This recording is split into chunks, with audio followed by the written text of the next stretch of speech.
আচ্ছা, তোমাদের এই ড্রেসটা কেমন লাগছে কমেন্ট করে জানিও তো। ড্রেসটা কিন্তু খুব সুন্দর লাগছে, তাই না?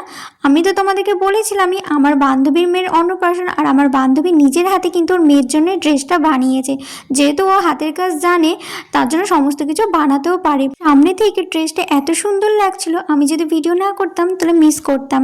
সেজন্য আমি ভিডিও করে নিয়েছি তোমাদের সঙ্গে শেয়ার করবো বলে। আমাদের সবাইকে তো বলাই হয়নি পুচকুর নাম কি। পুচকুর নাম হচ্ছে পরিণীতা। পরিণীতার মা এখন পরিণীতাকে ড্রেস পরিয়ে দিচ্ছে, যেহেতু ওর দাদু এখন মুখে প্রসাদ দেবে তার জন্য। আর কালকে যেহেতু প্রচণ্ড গরম পড়েছিল, এখন নর্মালি ওকে একটা ড্রেস পরিয়ে দিয়েছে। আর তোমাদের সবাইকে একটা জিনিস দেখাবো, যেহেতু আমার বান্ধবী হাতের কাজ খুব সুন্দরভাবে করে।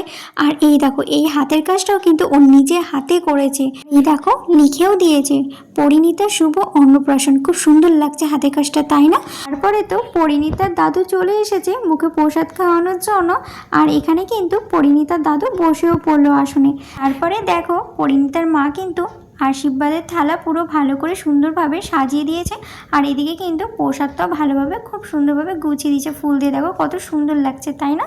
আর যেহেতু প্রদীপ জ্বলছে, একইভাবে পরিণীতা আগুনের দিকে তাকিয়েই আছে, যেটা কি জ্বলছে বুঝতে তো পারছে না, একইভাবে তাকিয়েই আছে। তারপর তো পরিণীতা ঠাম্মি এসে এই দেখো দেখিয়ে দিচ্ছিল দাদুকে যে তুমি সমস্ত কিছু প্রসাদ একটু একটু করে নাও, নিয়ে একসঙ্গে নিয়ে একটু করে সামান্য ওকে খাইয়ে দাও। তারপরে ওকে খাইয়ে দিল, এই দেখো, তারপরে একটু জলও খাইয়ে দিল।